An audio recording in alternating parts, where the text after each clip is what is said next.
En Gilinat hacemos un proceso totalmente sustentable. Nuestra materia prima son residuos agrícolas y además nuestro proceso de producción es natural, es una fermentación. Hoy en día trabajamos con olote de maíz y lo transformamos en el único endulzante que se ve y sabe a azúcar y que además beneficia la salud de las personas. Y así es como estamos comprometidos a apoyar el ambiente a la vez que generamos un producto saludable. Yo creo que la recomendación más importante que se le puede dar a cualquier proyecto que esté por empezar es: necesitas dos cosas para salir adelante: un gran equipo y una gran red de contactos.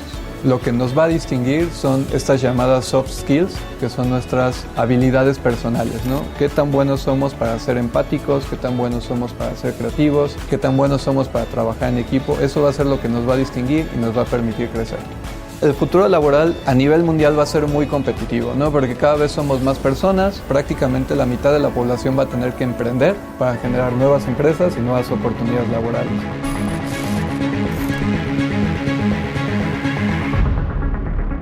Aprender es atrapar. Aprender es atrapar conocimiento de alguien más.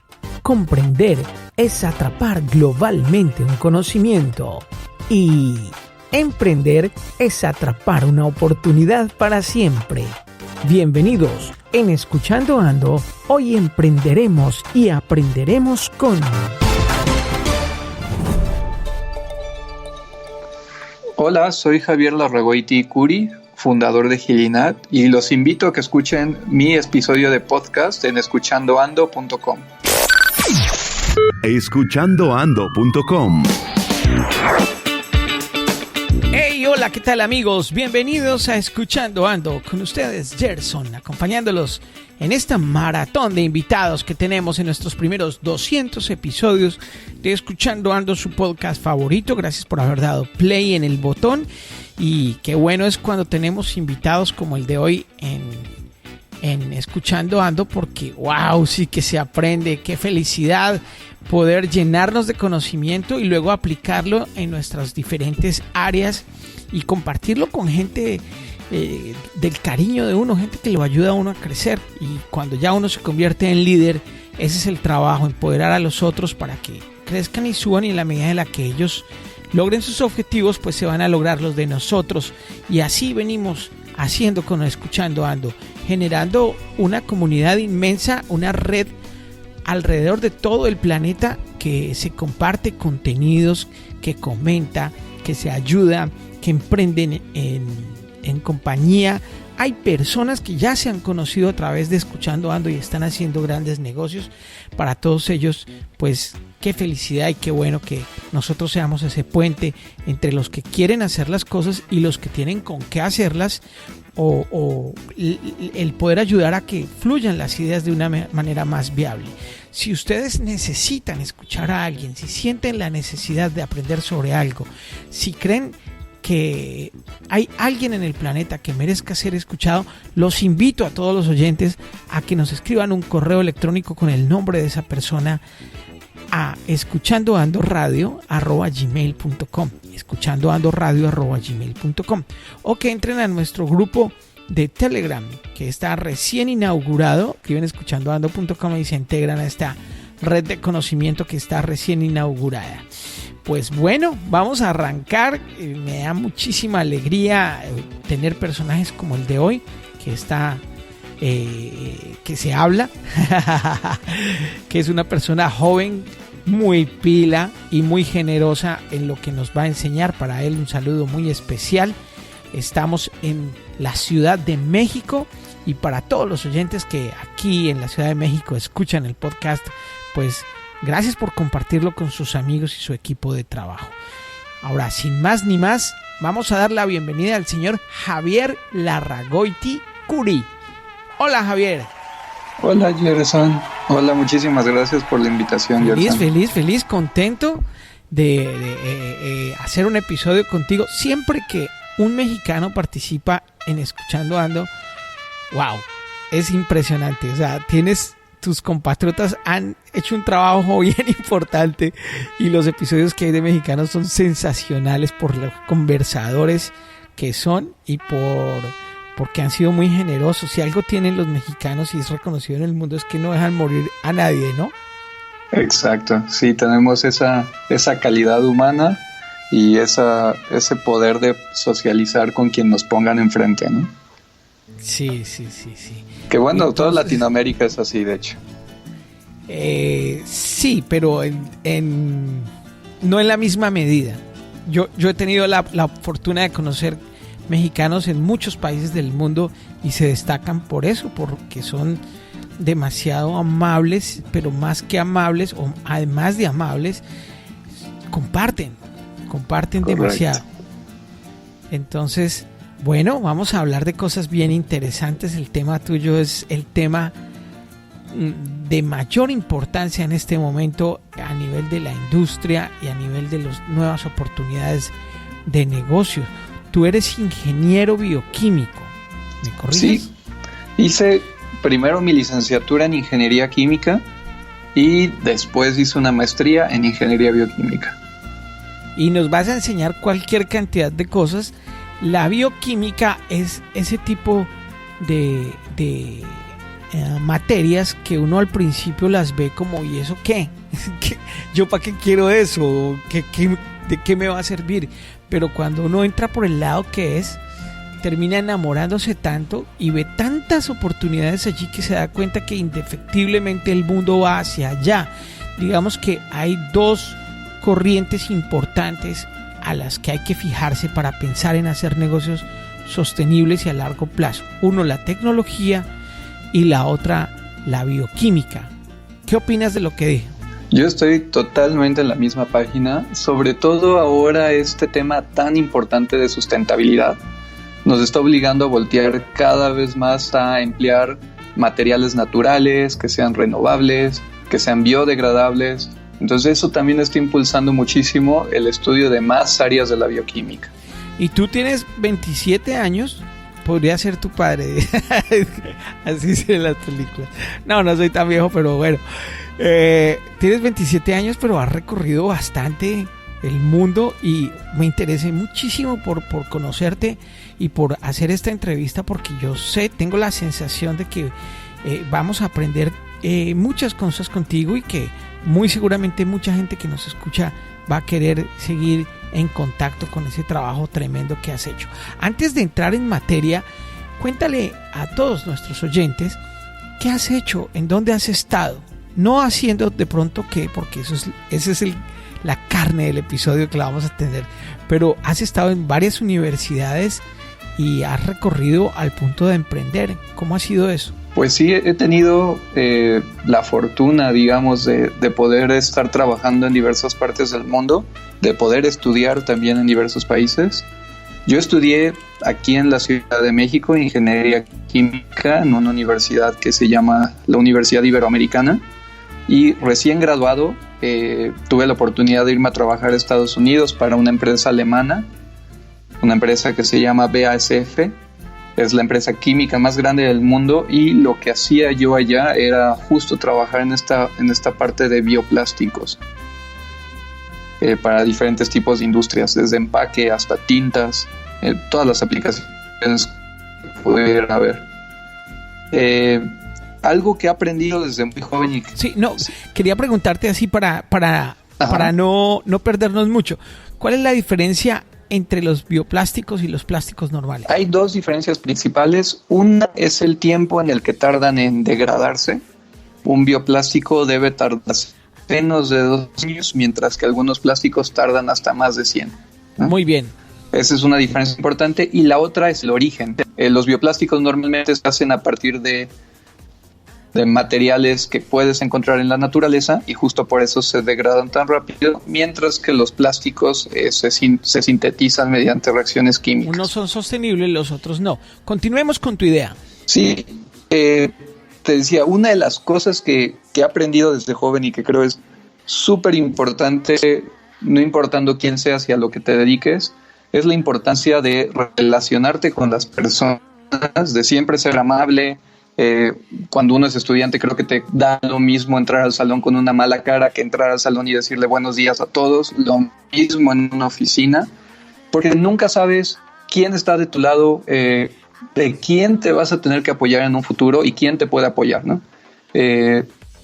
yo me gradué y uno de los profesores con los que más cercano trabajé me ofreció este trabajo en Estados Unidos y fue por eso que me fui a trabajar a Estados Unidos, ¿no? Estando en Estados Unidos, uno de mis gerentes lo contrata a la Universidad de Harvard. Yo tomo su puesto y a las 3 semanas él me habla y me dice: Javier, me acaban de autorizar que traiga a alguien del equipo de la compañía acá, quiero que te vengas tú. Y entonces terminé trabajando para la Universidad de Harvard y siempre fue por esta buena relación con las personas con las que me rodeaba. Después de eso, pues yo solo tenía un título de licenciatura, no podía seguir escalando trabajando para una de las universidades más importantes del mundo como es Harvard. Entonces tuve que hacer una maestría, conseguí una beca en una universidad de Londres para hacer mi maestría allá.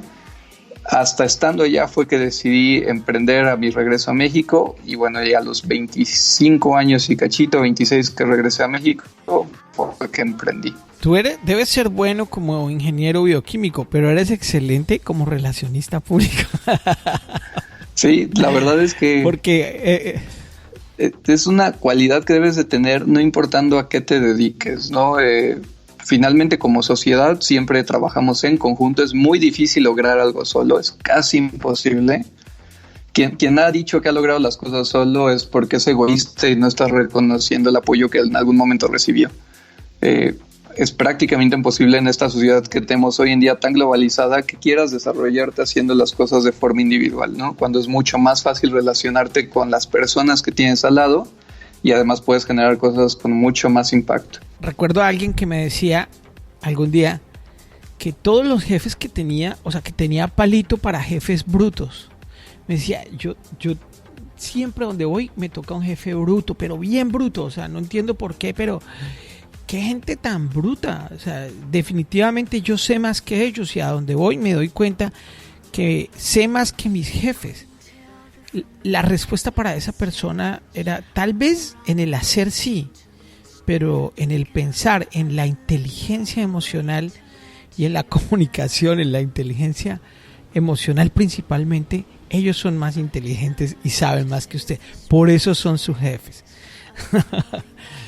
Sí.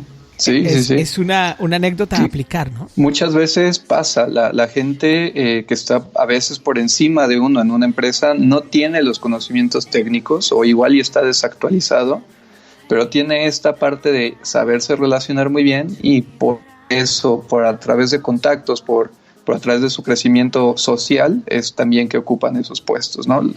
Las dos son súper importantes. Hay que también tener los conocimientos técnicos, pero hay que también tener toda la inteligencia social que se necesita. Que no hay que confundir con ser lambón. Ser lambón es otra cosa y ser eficiente y ser encantador es otra, ¿no? Exacto. Bien, ¿en qué año comenzaste a emprender? Nosotros, pues, es una historia un poco trucada y larga.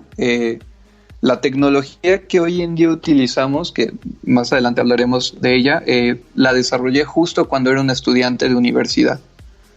Pero bueno, pasó que me gradué y no quise emprender en ese momento. Yo tenía la filosofía de la mayoría de las personas de conseguir experiencia en una empresa, ir creciendo de a poco en esa experiencia profesional. Entonces abandoné ese proyecto y fue hasta 2016 que regresé a México que lo retomé y ahora sí decidí utilizarlo en voz del emprendimiento. ¿A qué proyecto te refieres? Nosotros fundamos una empresa que se llama Gilinat. Lo que hacemos en Gilinat es le compramos residuos agrícolas a campesinos que viven en pobreza en México y transformamos estos residuos en un endulzante que es único. Es ideal para personas con diabetes. Hágame el favor.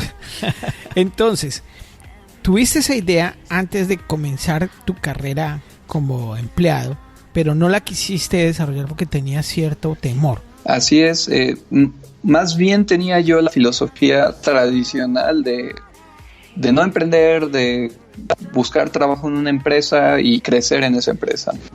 Aquí en México lo denominamos la vida Godín. El proyecto quedó a un lado, te fuiste a aventurar, aprendiste y conociste una cantidad de cosas y luego dijiste, me devuelvo a México a retomar este proyecto. Así es, justo así.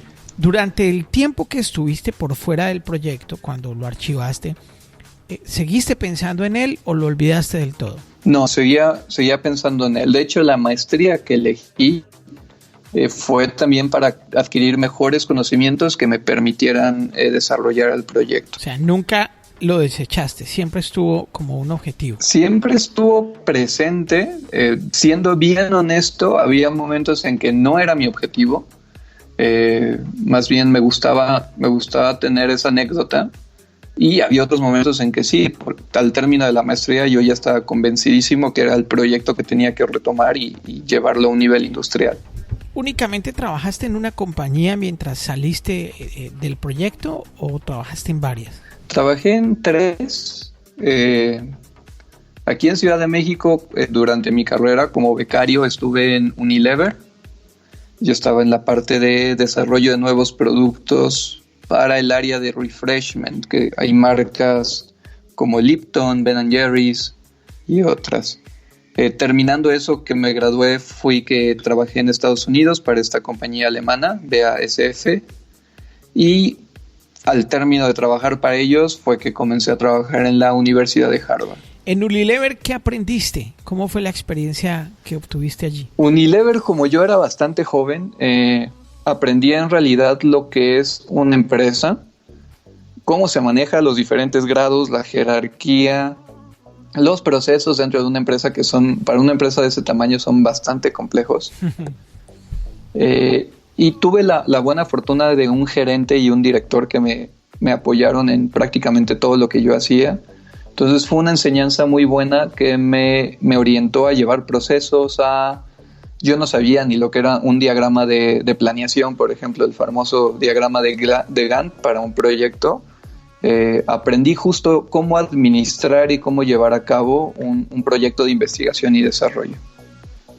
Y orientar los resultados, ¿no? Obviamente es el principal objetivo de la empresa. Todo lo que ellos inviertan en generar un nuevo proyecto, un nuevo producto, siempre debe venir acompañado de resultados positivos. Sensacional, porque si extrapolamos esto a un futbolista y uno le pregunta, ¿qué aprendió usted en las Águilas? Uno esperaría que le dijera lo que sea, menos que aprendió a cómo se administra una empresa. Sí, cierto. No sé si me alcanzo a hacer entender, pero es una lección enorme, porque sabemos de por sí que las personas que trabajan en áreas como las tuyas, como la química y eso, son personas ensimismadas, encerradas, casi que nerds, concentrados específicamente en sus fórmulas, en sus formas, en sus cosas, y que jamás se irían a fijar en cómo funciona una empresa y cómo se administra. Y tú hiciste eso. Así es. Pero volvemos. Tuve a bien relacionarme con mis superiores y aunque ellos no tenían tiempo, yo era de los que me paraba fuera de su oficina y le decía, oye, tienes 1 hora para explicarme esto que igual yo no estoy trabajando en ello, pero me gustaría entenderlo bien. Y era, al principio me veían con cara de, bueno, este niño qué lata da, pero ellos también muy dispuestos a enseñar, ¿no? Y eso es súper, súper importante en un buen líder. Un buen líder es ese que deja trabajar con libertad, pero te guía y orienta cuando lo necesites. No es solo el que da órdenes. La lección para los oyentes que nos escuchan es, si usted está trabajando en una empresa, el universo lo puso ahí. Algo tiene que aprender de allí, pero no vaya a trabajar como si fuera un burrito que no puede ver para los lados. Aproveche, sáquele el jugo y mire, entre más grande la compañía, más organizada supuestamente debe estar, más procesos tienen, más áreas tienen, más departamentos. Toda esa intríngulis de la empresa es importantísimo conocerlo, así lo que usted haga sea barrer en ella, porque usted no sabe cuándo va a salir de ahí, van a pasar unos años y va a terminar teniendo la oportunidad de montar un complejo tan grande o más que en ese que está trabajando. Pero si se dedica únicamente a lo suyo y no mira hacia los lados y no se cuestiona qué es lo que hace la gente y cómo lo haría usted, de qué manera podría mejorar cada proceso, ¿Qué acierto tuvo la empresa? ¿Qué desacierto? No para írselo a decir a la gente ni para criticarlo por criticarlo, sino para entender cómo funcionan las compañías, cómo funciona el mundo y cómo después puedo aplicar eso en mis emprendimientos, Javier. Claro. Y también digo, yo tuve la buena fortuna de mis superiores, ¿no? Si alguien que nos está escuchando está en esa buena posición de ser un gerente, de ser un director, que recapaciten en eso, ¿no? Den la libertad de que sus empleados hagan las cosas a su manera, pero enséñenles los diferentes caminos o guíenlos en los diferentes caminos que ellos pueden seguir, para que ellos aprendan en su propio proceso y ustedes como superiores sean más bien un acompañamiento, más que solamente una persona que les ordena. ¿Hasta qué año estuviste en Unilever?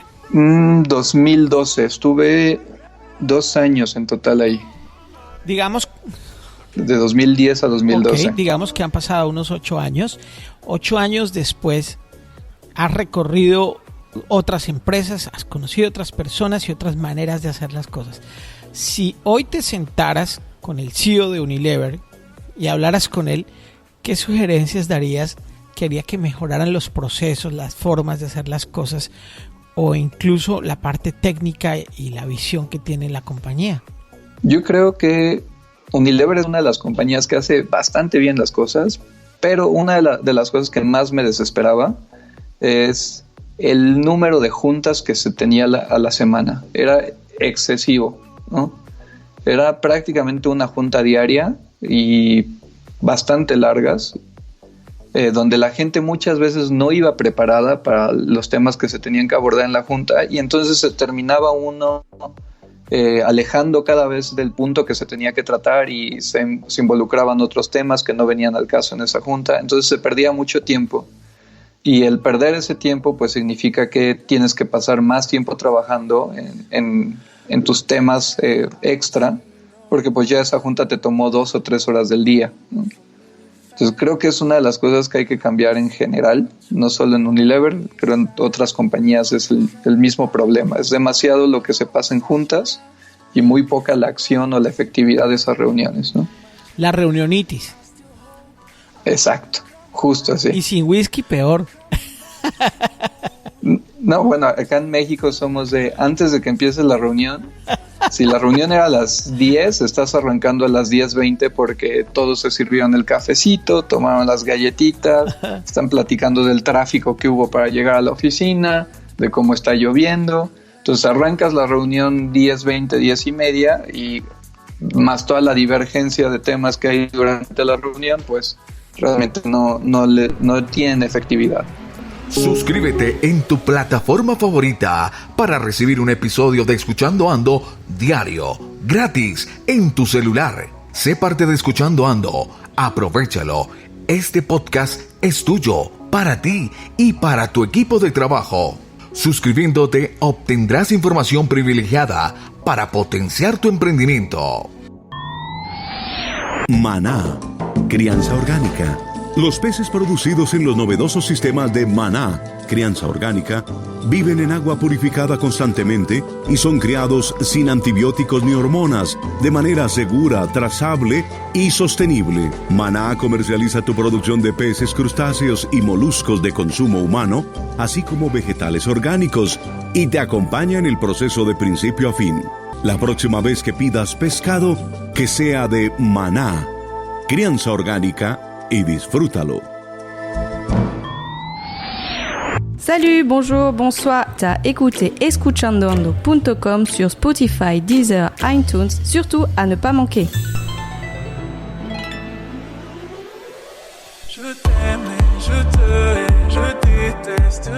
Idea para los emprendedores que nos escuchan.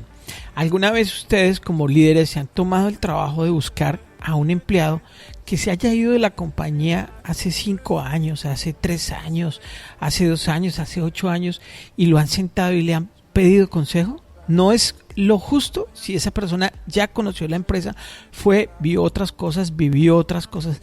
¿Qué tal si somos humildes y lo llamamos y lo invitamos a tomar un café y hablamos sobre lo que esa persona podría sugerirnos que podríamos cambiar en nuestras empresas? Tal vez con todo el conocimiento que tuvo durante el tiempo que se fue hasta ese día de ese café, podría aprender uno muchísimas cosas y aplicarlas en sus emprendimientos.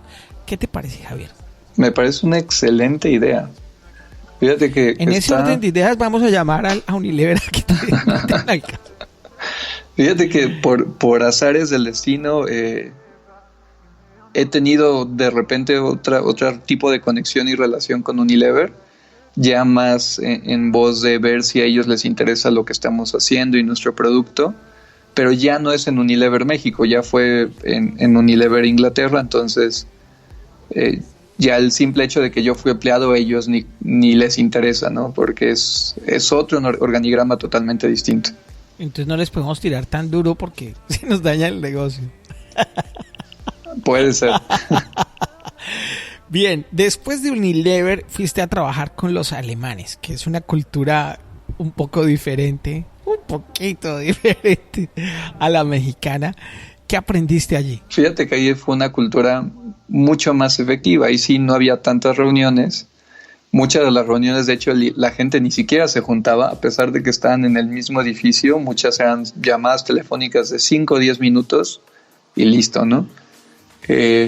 Ahí aprendí, ya te platiqué de mi gerente, que después, gracias a él, logré entrar a trabajar a la Universidad de Harvard, pero también tuve 2 supervisores brillantes, científicos. En aquel entonces ellos tendrían 65 años, quizá, estaban a poco tiempo de jubilarse. De hecho, cuando yo dejé de trabajar, ellos ya se habían jubilado, que tuvieron toda esta paciencia y toda esta bondad de llevarme, no como si fueran mis supervisores, pero como si fueran mis maestros, ¿no?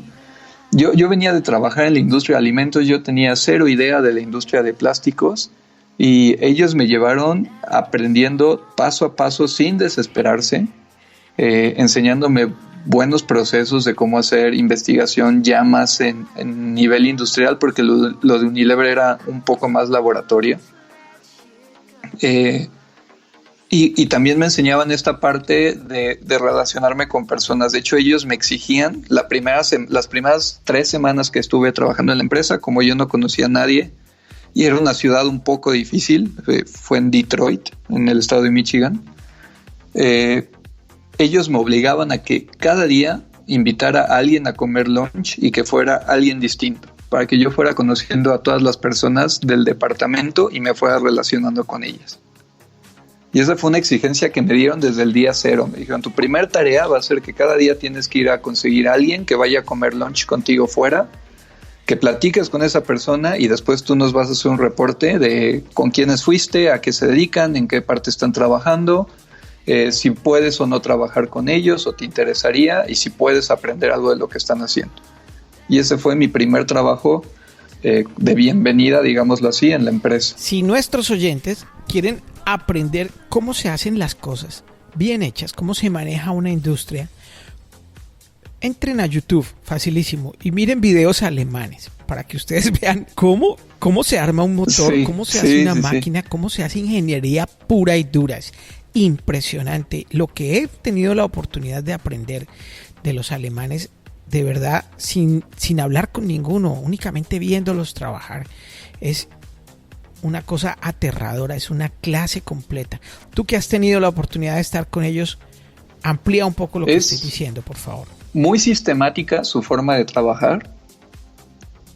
Analizan prácticamente cada parte de sus procesos, pero lo más interesante es, si tú ves un manual de no sé, por ejemplo, yo que entré en esta empresa, me dieron un manual de lo que yo tenía que hacer, cuáles eran mis funciones de trabajo, ¿no? Y dentro de ese manual venía muy especificado qué pasa si yo no sabía cómo hacer una de esas funciones. Literal, en alguna recuerdo que decía,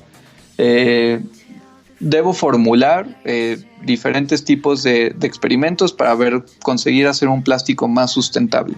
Si yo no sé hacer eso, entonces me tengo que dirigir a tal persona que era la que antes ocupaba ese puesto en la compañía y ahora se movió. Entonces, te explican paso a paso lo que tienes que hacer e inclusive piensan desde antes cuáles son los problemas que pudieras tener y cómo solucionar esos problemas, para en el caso en el que tú te encuentres con alguna pared así, sepas cómo brincarla. Atención, emprendedores, no nos desgastemos buscando gente y entrenándola. Desgastémonos, o más bien invirtamos en nuestras compañías armando procesos bien descritos, que un niño de 5 años lo entienda. Y de ahí para allá, que venga la gente y siga el proceso. Y así va a ser mucho más fácil. Y eso es tan difícil. Requiere tanto tiempo. Personalmente te digo, en Gilinat, en el emprendimiento que tenemos hoy en día, no tengo bien documentados todos los procesos hasta la fecha. Pero definitivamente es más fácil que ir y conseguir gente buena, entrenarla y que después se vayan, ¿no? No, claro, es súper necesario. Y más si tienes la visión de crear una empresa internacional, tiene que ser un proceso tan bien descrito que la misma persona lo pueda hacer en China o que lo pueda hacer en Colombia, ¿no? Si están ocupando el mismo puesto. Pero involucra tantísimo tiempo justamente que es una tarea pesada, pero totalmente de acuerdo, es sumamente necesario hacerlo. Aunque ahora cada vez con la tecnología se facilitan más ese tipo de procesos de entrenamiento y de armar toda la estructura para que cualquier persona la entienda. Antes era más fregado cuando no existían los computadores, porque era pura tradición oral. Hoy ya con los software que hay y con las aplicaciones que hay y las herramientas, pues fluye un poco más fácil. Correcto. Sí, la verdad la tecnología nos ha acortado muchísimos tiempos, facilitado bastantes cosas. Inclusive ya hasta podemos grabar un video y que la siguiente persona lo vea, ¿no? Explicativo. Antes eso era mucho más complicado. A nivel técnico, no solamente a nivel administrativo, sino a nivel técnico, asumo que lo que aprendiste en esta compañía alemana iba reafirmando o ayudándote a recordar la idea inicial que tenías, ¿no? Ayudó mucho a que siguiera enamorándome de la ciencia, ¿no? Aquí, al menos en México, no sé, bueno, creo que en general es una situación común. La mayoría de los ingenieros terminan no haciendo ingeniería, sino terminan trabajando como consultores en bancas financieras, en consultores estratégicos, pero ya no se dedican a la parte de ingeniería y laboratorio per se, ¿no? Y el trabajo que yo hice en Estados Unidos hizo que me enamorara todavía más de esa parte de ingeniería pura, de ingeniería aplicada.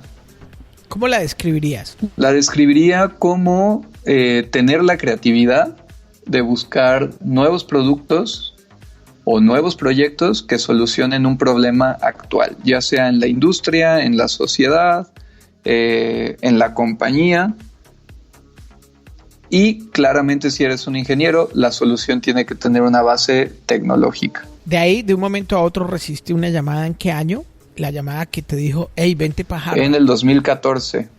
¿En el 2014? De 2012, así es, 2012 finales empecé a trabajar en BASF y hasta el 2014 fue que recibí esa llamada. ¿Y qué te dijeron los alemanes cuando saliste de ahí? Estaban muy felices porque, bueno, creo que ahí tendría que platicar un poco más de historia.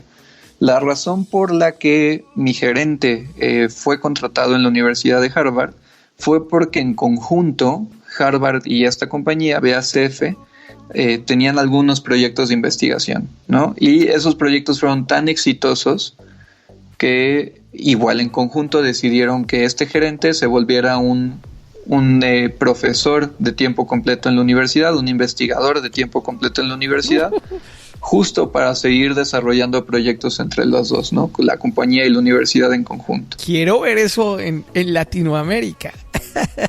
Ni hombre, imposible. Ya después yo te platicaré el problemón que tuve con mi primer patente y la universidad aquí en México. Pero tenlo ahí en el papel porque no nos podemos quedar sin esa anécdota. Imposible, sí. Aquí en Latinoamérica, transferencia de tecnología es, yo creo, de las cosas que estamos más atrasados. Ya cogimos tracción en el episodio de hoy y esto parece una novela. Sí. Novela mexicana. Bueno, estamos entonces en una historia fabulosa en la cual te llaman para irte a trabajar a Harvard y resulta que es un premio que le dan de cierta manera en un convenio que hace una empresa privada con la universidad para que tu jefe se vaya para Harvard a enseñar. Cosa que decía yo que quiero ver eso en Latinoamérica porque pues aquí cuando van a bajarse el ego los de las universidades y a llamar a una empresa, a hacer alianzas y decirle, al llegar al punto de decirle a la empresa, vengan y nos enseñan. O sea, Sí. ¿cuándo se le arrastra el ego a los señores de las universidades? Y también hay que decir, a la inversa, cuando una empresa privada dice, yo voy a ir a enseñar allá. Por ambos lados es complejo, ¿no? Bastante. Pero es una filosofía que funciona muy bien en cualquier país primermundista, ¿no? De hecho, yo creo que es vital para que una sociedad, para que un país crezca, es vital que estén bien relacionadas universidades, gobierno e industria privada. Y en Latinoamérica esos vínculos no están muy claros o no son tan fáciles de lograr. Por eso son líderes. Y vuelvo al inicio del podcast cuando decía que el líder lo que hace es ayudar y enseñar a los que están debajo, y en la medida que ellos crecen, el mismo líder crece. Exacto, totalmente cierto. ¿Cómo fue tu tiempo en Harvard? ¿Cuáles eran tus actividades y qué aprendizaje obtuviste allí? Fue un tiempo súper maratónico porque le autorizaron a mi exgerente, al profesor Waits se llama. De hecho ahora es titular de un laboratorio, el laboratorio Waits en la Universidad de Harvard. Le autorizaron un proyecto especial para industria que se tenía que terminar sí o sí en un año. En un año nosotros teníamos que dar resultados y por resultado una tecnología probada y comerciable. Y el proyecto era bastante complicado, era generar una especie de microchip. Lo estoy tratando de traducir así bastante coloquial. Generar un microchip que nosotros pudiéramos insertar en la vena de cualquier persona y que en tiempo real nos estuviera diciendo si la sangre de la persona tiene alguna contaminación de virus o de células cancerígenas. No friegues. ¿Eso existe?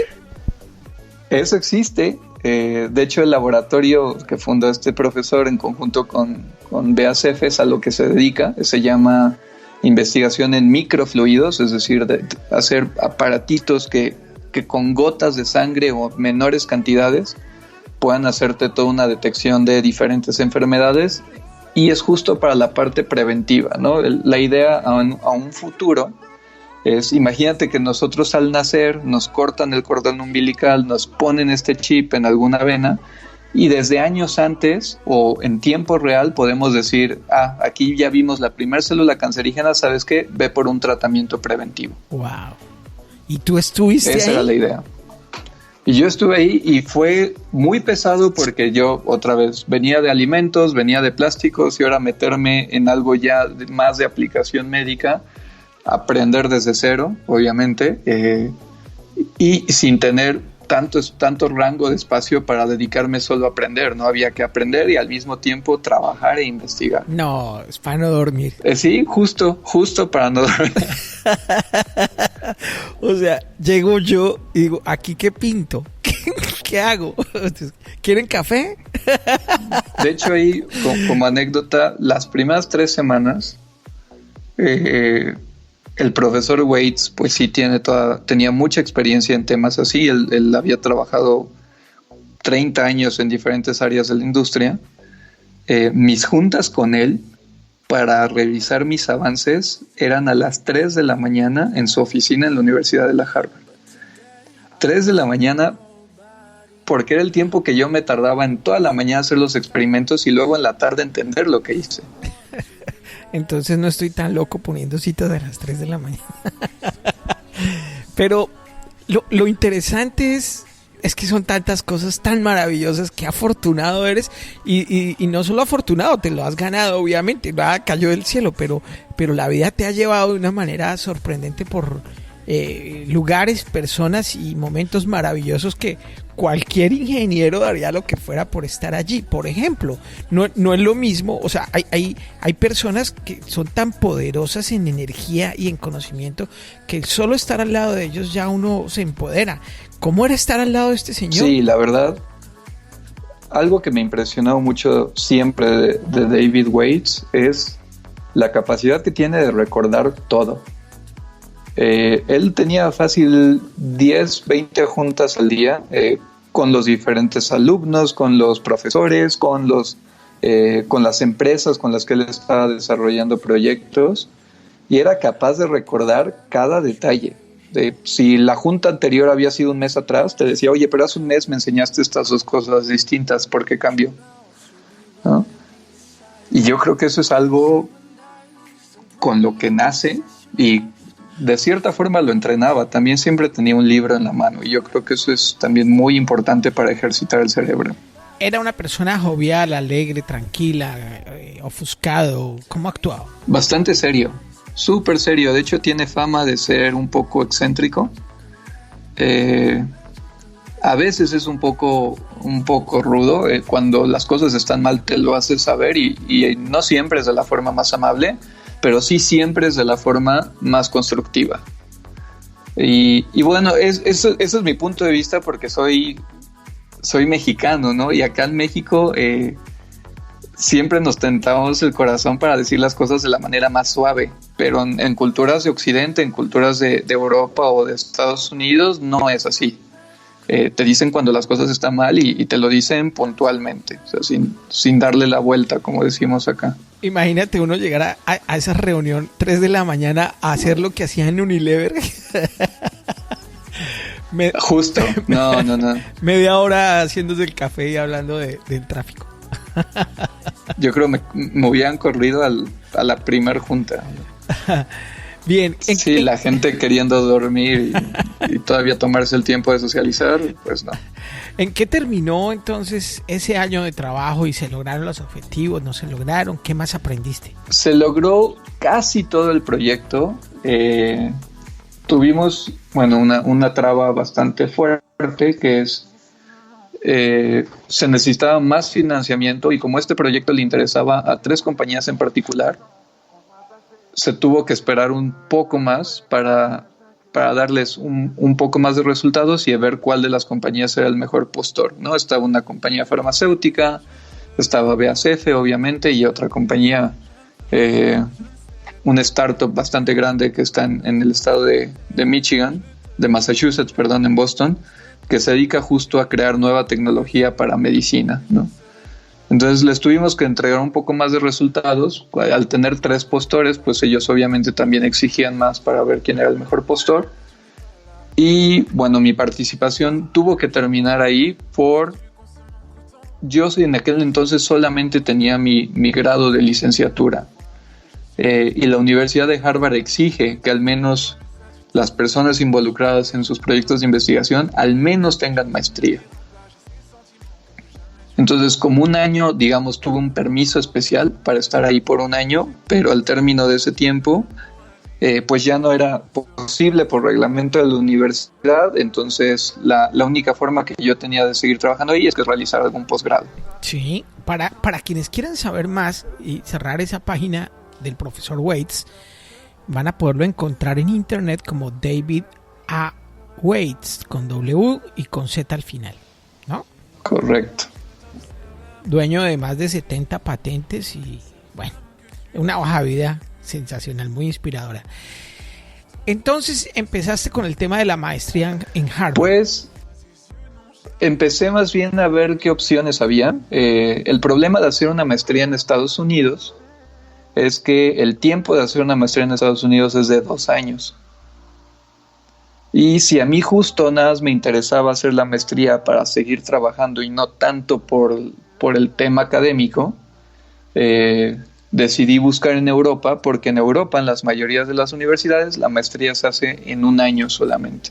Ok, y fue así como empezaste a trabajar en ella, y ahí te enganchaste con tu idea inicial de lo que se desencadena en Gilinat. Sí, gracias a una aplicación del gobierno mexicano conseguí una beca para hacer una maestría en UCL, que es University College London. Es una de las top 10 universidades del mundo y es una de las más importantes en Inglaterra. Y entrando a la universidad, que cabe decir que llegué tarde, llegué como un mes tarde a clases porque justo seguía terminando el proyecto en Harvard. mi profesor al que me asignaron para hacer mi tesis, dependiendo del tema que yo escogí, Gary Lai, que ahora es el director del departamento de bioquímica de su universidad, él tenía esta manía de generar proyectos con industria, y uno de esos proyectos, que es de hecho en el que yo hice mi tesis, fue en Inglaterra. Pues ellos no tienen, como nosotros en Latinoamérica, caña de azúcar, ¿no? Entonces ellos tienen algo que es la remolacha azucarera. Es una industria grande, y una empresa que producía remolacha azucarera estaba tratando de ver qué hacía con sus residuos de bagazo de remolacha. Producía toneladas y toneladas y quería ver cuál era la forma más eficiente de utilizarlos, y mi tesis fue justamente apoyar en ese proceso, y fue ahí cuando volví a lo que había hecho en Gilinati y dije, esto tiene una aplicación gigante, esto puede cambiar vidas, entonces regresando a México tengo que hacer esto. Bueno, tengo tantas preguntas que no sé por cuál empezar. La metodología que trabajaste y que utilizaste en Harvard, que aprendiste o que perfeccionaste allí, te sirvió luego en la maestría, supongo. Muchísimo. De hecho, a pesar de que fue una maestría experimental, es decir, mi tesis involucraba trabajo de laboratorio, lo logré en un año, ¿no? Logré en un año llevar las materias y a la par hacer todo el trabajo de laboratorio. Entonces sí traía ese ritmo y esa, esa experiencia de la Universidad de Harvard, de hacer las cosas de manera eficiente y además a la par ir aprendiendo sobre ellas, y eso me ayudó muchísimo a lograr hacer en tiempo y forma mi maestría. Cada paso que recorriste hasta ese momento, hasta el momento de la inauguración de tu compañía, fue como un ladrillito que ibas teniendo todos los días hasta que hiciste una gran construcción. Y fíjate que es algo que aprendí hasta después. Yo cuando inicié la vida profesional tenía esta idea de que había diversos caminos. Por ejemplo, podía seguir industria, o podía seguir emprendimiento, o podía seguir academia, ¿no? Dedicarme a ser un investigador en una universidad, y que tenía que escoger uno forzosamente. Y después entendí que la vida no es así. Más bien, tú tienes un camino y sobre ese camino puedes ir agregando ladrillos de diversos colores. Un tiempo ser investigador, un tiempo trabajar en una empresa, un tiempo ser emprendedor, pero el chiste es por cada ladrillo de color que agregues en tu camino, vayas aprendiendo sobre esa experiencia. ¿Cuáles fueron los retos principales generales a la hora de empezar a hacer empresa, y por qué decidiste hacerla en México? Decidí hacerla en México por el impacto que podía tener en el país. La verdad, soy un enamorado de México, y más de la Ciudad de México. Me encanta vivir aquí. Además tengo mi familia, amigos, todos acá, y eso también siempre juega un papel importante, ¿no? Entonces la idea era regresar a México y apoyar de alguna forma al país. Aprender lo que yo ya había aprendido, en Estados Unidos o en Inglaterra, venirlo a aplicar acá y que eso beneficiara a ciertas personas. Esa fue la principal razón por la que decidí regresar a México, y la principal traba fue el apoyo económico. En aquel entonces regresé de hacer la maestría, tenía un poco de ahorros de cuando dejé de trabajar en Estados Unidos, pero no lo suficiente como para empezar una empresa. Y decidí, como yo había desarrollado la tecnología, si lo recuerdas que te dije cuando yo era estudiante, decidí regresar a esa universidad y pedirles apoyo. Y me vendieron una idea que en ese entonces me gustó, que me dijeron, mira, es una tecnología interesante, ¿por qué no la patentamos en conjunto? Y nosotros te apoyamos a cambio de esa patente en conjunto, ¿no? Dije, pues sí, la patente saldrá en unos $10,000, pues ahorita no tengo el dinero para eso, claro, pues hagámoslo en conjunto. Yo estaba muy verde en aquel entonces, muy poca experiencia en este tema, y cuando firmé los papeles de la patente resulta que firmé una cesión total de derechos. Entonces yo no tenía ya ningún derecho sobre la tecnología, y encima la universidad nunca me apoyó. Les pedí, caí redondo, pero así. Y fue un trago súper amargo, porque yo tenía, no sé, tan buena relación con esa universidad. Yo tenía amigos, colegas en esa universidad con los que había trabajado durante años. No sé, yo estaba muy, muy contento con mi experiencia como estudiante y lo sigo estando, ¿no? Yo creo que para aprender es una de las mejores universidades. Para apoyarte como emprendedor, te puedo decir que es la peor. Ahí es donde le damos paso al sabio Jimán. Para que diga, recuerden, amiguitos, en las universidades también te estafan, te roban, te engañan y juegan contigo. Sí. Bastante fea la experiencia. No, pero lo más bravo de todo es, o sea, si a mí me roba un ladrón en la calle, pues ¿qué puedo esperar? Estoy en la pinche calle y me está robando un ladrón que está en la calle, alguien que incluso tiene hambre y de pronto uno no sabe los problemas que pueda tener, pero me están robando en mi alma mater. Sí. Calcula tú, o sea, y de una manera infantil. Pues no, ellos la pensaron muy bien. Infantil mi error, pero ellos la pensaron bastante bien. De hecho, por algún momento, inclusive se querían quedar con la marca. En alguna junta que tuve con los abogados de la universidad, me dijeron, bueno, y también la marca es nuestra. O sea, el nombre de Gilinat, que nosotros registramos como marca, ellos también se lo querían quedar. Y dije, pues, ¿ustedes qué tienen que ver con la empresa que yo estoy creando, ¿no? ¿Qué esfuerzo han puesto ustedes? Pero bueno, eso nos atrasó un año. Tuvimos que regresar al laboratorio, conseguir fondos para regresar al laboratorio, cambiar radicalmente el proceso, mejorarlo para poder crear una nueva patente, y así fue como decidimos también. En aquel entonces pues no teníamos nada, ¿no? La patente ya no era nuestra. Teníamos una idea, pero solo eso. Entonces, conseguir financiamiento de estos famosos grupos de Venture Capital no era la mejor estrategia porque no estábamos muy bien valuados. Lo que decidimos fue arriesgarnos a conseguir todo el dinero a través de concursos. Logramos en total juntar poco más de $500,000 a través de concursos, y así es como sacamos la empresa a flote, ¿no? Ok. Vamos a hacer dos comentarios importantes. Uno es que hay gente que roba ilegalmente y hay gente que roba legalmente. Y sí, eso lo hacen. Sí. Lo digo para muchos emprendedores que no entienden ese concepto porque son muy noveles o porque nunca les ha pasado, pero efectivamente hay incluso países, ni siquiera empresas ni universidades, países que roban a otros países y lo hacen de manera legal y sigue siendo un robo. Como todo es legal, pues uno cree que no hay ningún problema y que no va a salir perjudicado. No, sí.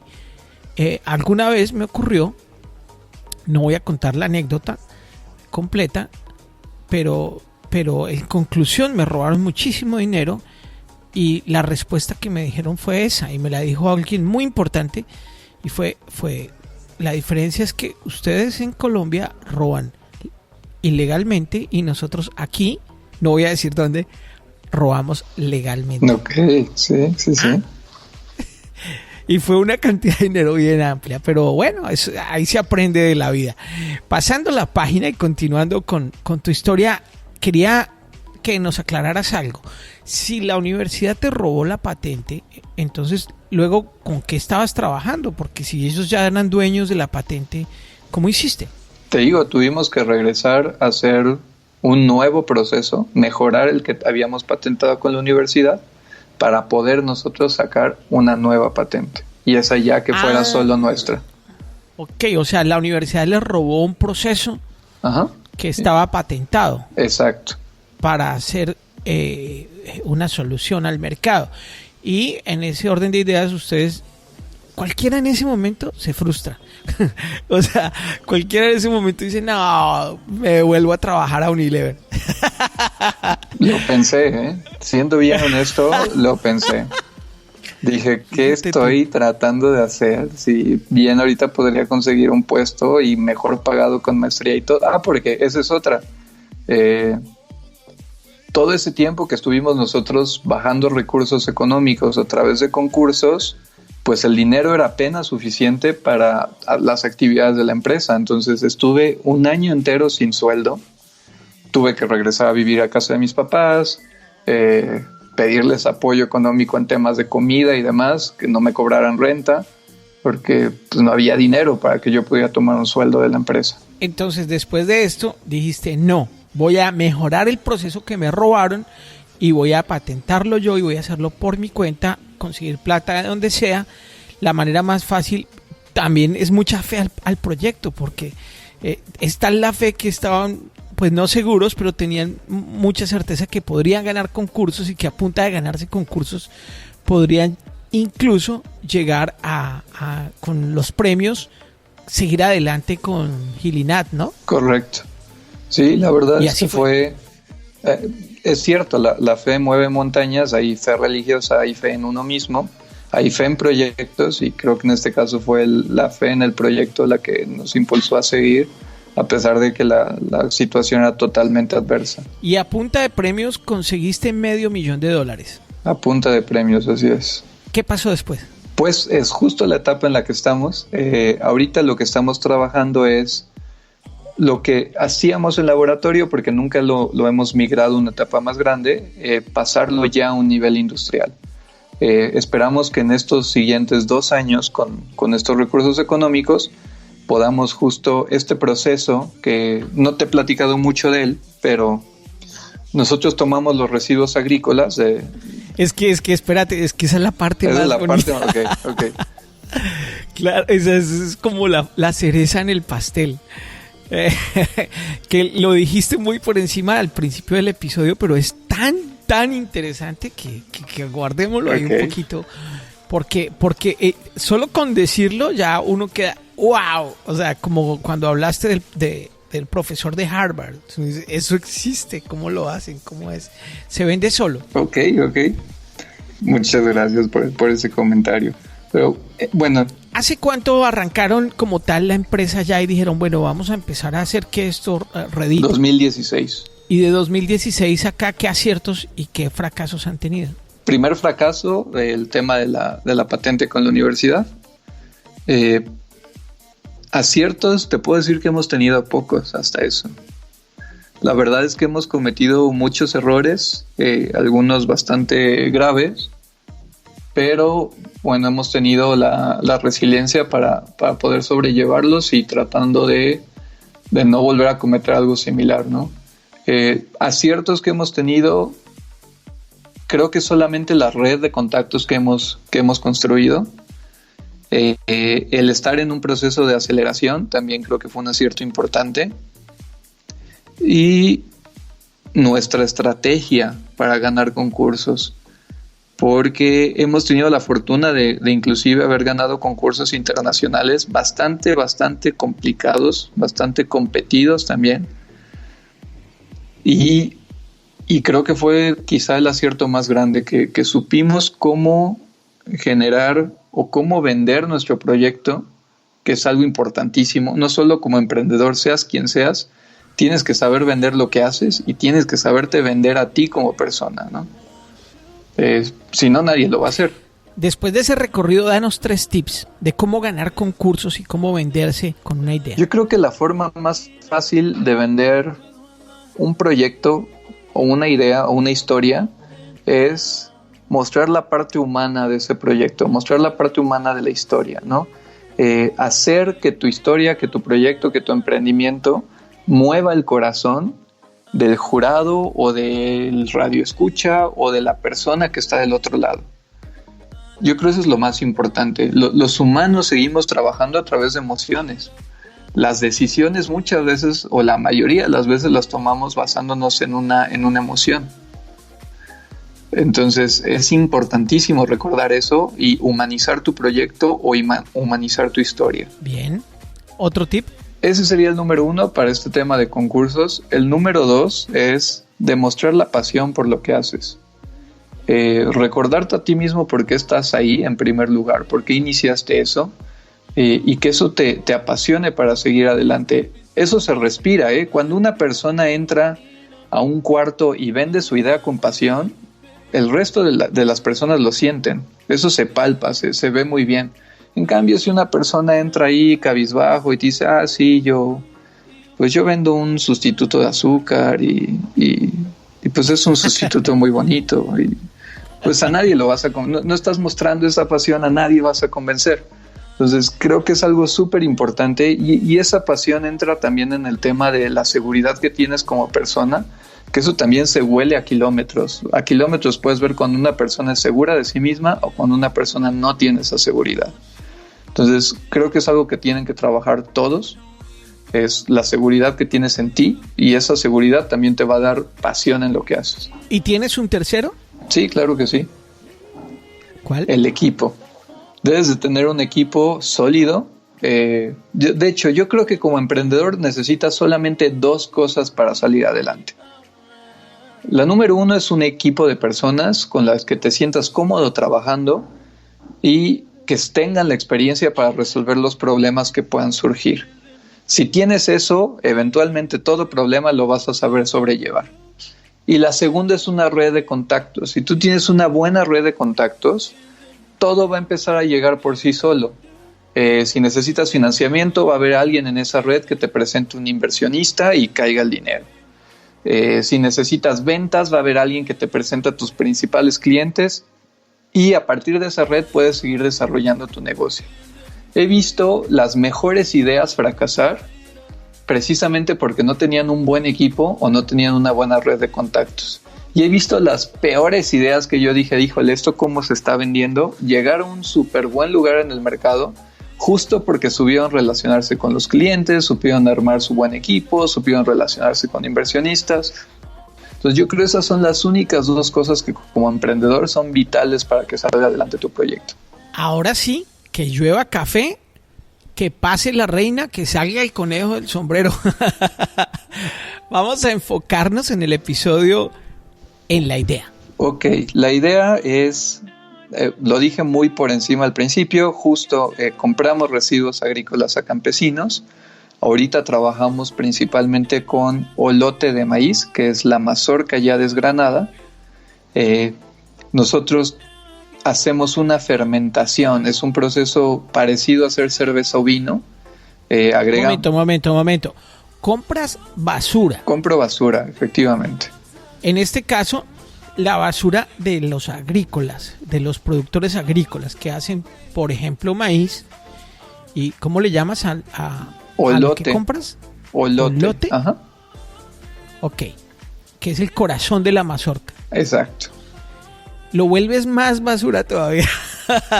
Lo fermentas. Lo fermentamos, lo molemos, le agregamos agua caliente para que se liberen algunas azúcares que hay ahí adentro. Azúcares que además nosotros como humanos no podemos consumir. El nombre químico, por si a alguien le interesa, es gilosa, con X.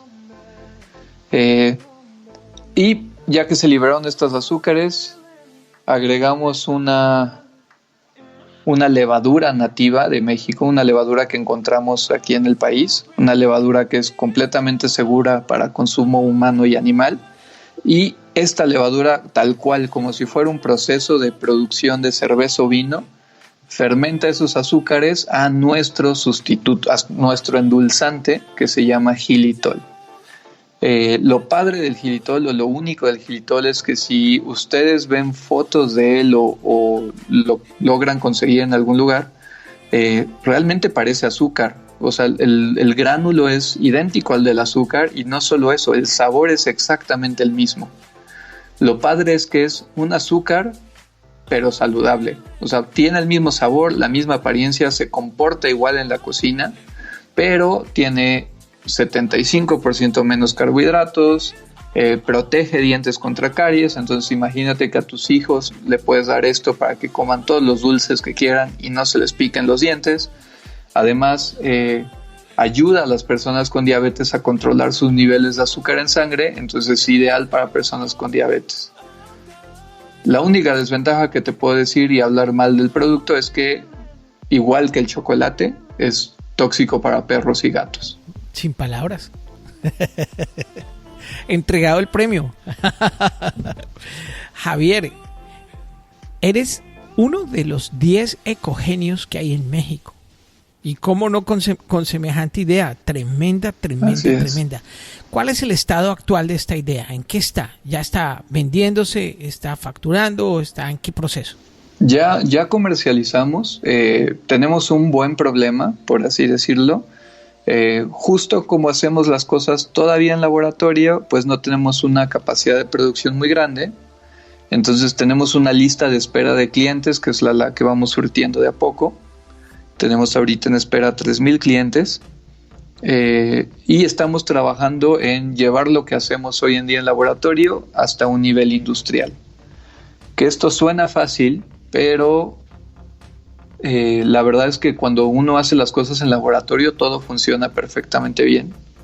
Y la mayoría de los proyectos que funcionan bien en laboratorio nunca llegan a un nivel industrial porque se cae la factibilidad técnico-económica del proyecto, porque no hay la tecnología necesaria, el tiempo de retorno de la inversión es demasiado largo y entonces nadie se anima a invertir en ello. Entonces justo tenemos ese reto, es nuestro mayor reto, es lograr que lo que hacemos en laboratorio lo terminemos de llevar a un nivel industrial, y te podría decir que ya logrando eso, ya la compañía está del otro lado y ya prácticamente me puedo retirar. ¿Cómo está estructurada la compañía? ¿Quiénes son los dueños, los socios? ¿Cuál es tu equipo de trabajo? Ahorita somos 3 socios. Soy yo y 2 mujeres. Lorena Pedraza, que fue mi profesora cuando estudié ingeniería química en la Universidad Iberoamericana, y que junto con ella fue que desarrollé este proceso. Ella realmente fue la persona que me guió paso a paso. Yo tuve la idea, por así decirlo, pero ella fue la que me fue orientando en cómo hacerlo. Y la otra socia es Isabela Fernández, que es una ingeniera en alimentos, más joven que yo, un poco más joven que yo, que justo tenía esta chispa y esta creatividad de llevar nuevos productos a la industria de alimentos, y es por eso que la invitamos a ser parte del equipo. De eso, ahorita tenemos un equipo de investigación y desarrollo, que es justo los que están trabajando en ir escalando nuestro proceso, primero a planta piloto y ya luego a la planta industrial. Tenemos por ahí también un equipo de marketing, bueno, más bien outsourceamos un equipo de marketing, y ahorita estamos trabajando también en el rediseño de la marca, entonces contratamos otra compañía para ese trabajo, y otra compañía que nos lleva el tema de community manager, las ventas que tenemos a través de la página web y demás. ¿Y eres consciente de lo que se te viene en los próximos años? Sí, la verdad, ya empezó el trabajo. Yo lo veía más fácil, en el sentido de que dije, pues ya teniendo el dinero, pues simplemente voy a las universidades, les digo, réntame tu espacio, y yo pago por esa renta, yo pongo a mi gente a trabajar en ello y seguimos desarrollando el proceso. Y la sorpresa que nos llevamos es que en México hay muy pocas universidades, o más bien no hemos encontrado una universidad que tenga todos los equipos que necesitamos.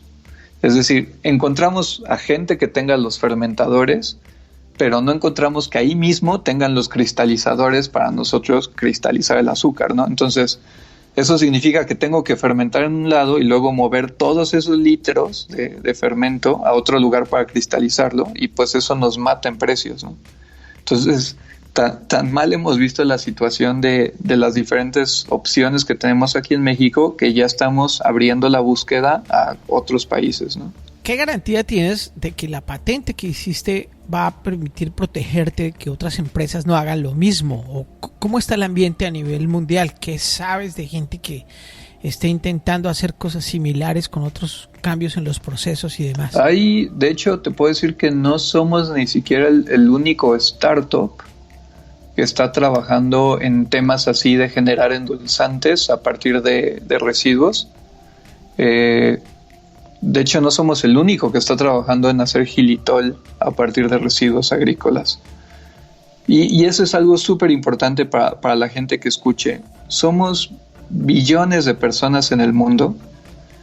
Va a ser casi imposible que seas la persona que tenga una idea única, ¿no?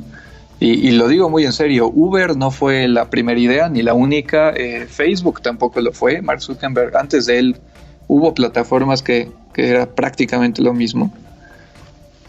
Lo que hace la diferencia es cómo ejecutes tú tu idea.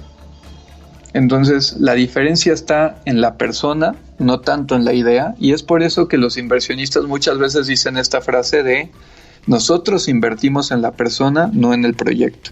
Ahora, ¿qué viene para el proyecto en términos de expansión? Por ahora van a consolidar ustedes una operación en México y cumplir con todos los pedidos que tienen, y luego sí pensarán en expandirse o pensarán en buscar aliados estratégicos en el resto del mundo. Justo así. De hecho, es nuestro principal interés, consolidar no solo lo que tenemos en México, sino consolidar el proyecto a nivel industrial, ¿no? Sí hemos tratado ya de, por ejemplo, empezar a exportar a otros países solo para jugar y ver cómo se mueven esos mercados con lo poco que tenemos hoy en día, pero también hay una serie de permisos que necesitamos para poder exportar este tipo de productos que es alimento, ¿no? Entonces, sí, ahorita nos vamos a fijar solamente en México. Una vez que logremos poner una planta industrial en el país, ya podremos empezar a ver hacia dónde exportar y después ver dónde replicamos el proyecto.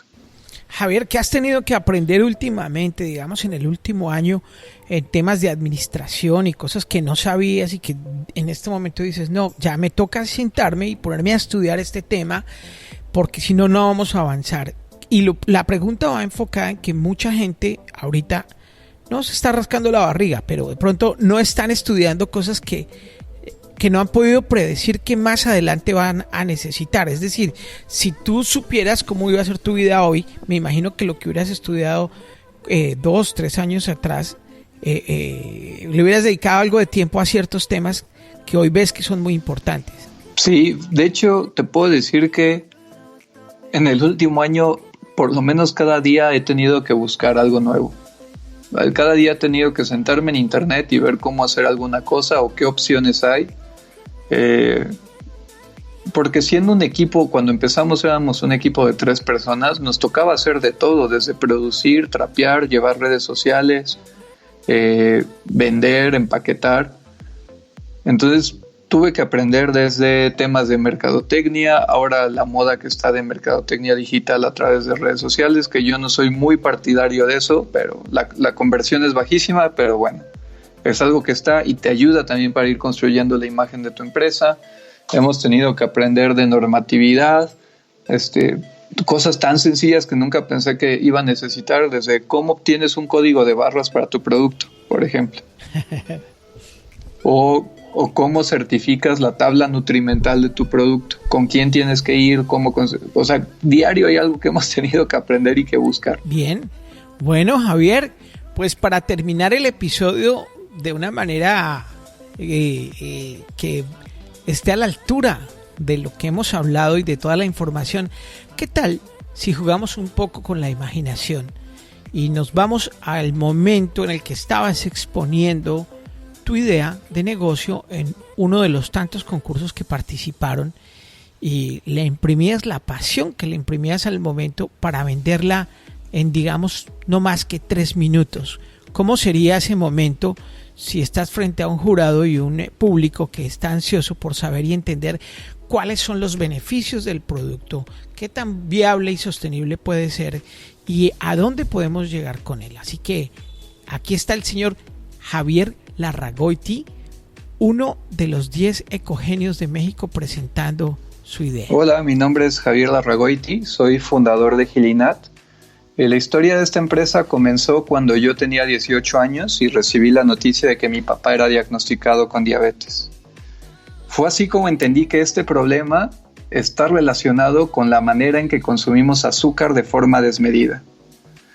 Así que tras 4 años de laboratorio me comprometí a generar una solución para este problema y fue así como desarrollamos Gilinat. Gilinat es el único sustituto de azúcar que se ve y sabe a azúcar y que además beneficia la salud de las personas. No solo eso, lo hacemos a partir de residuos agrícolas. Esto significa que nuestro proceso ayuda a evitar la contaminación y la acumulación de residuos.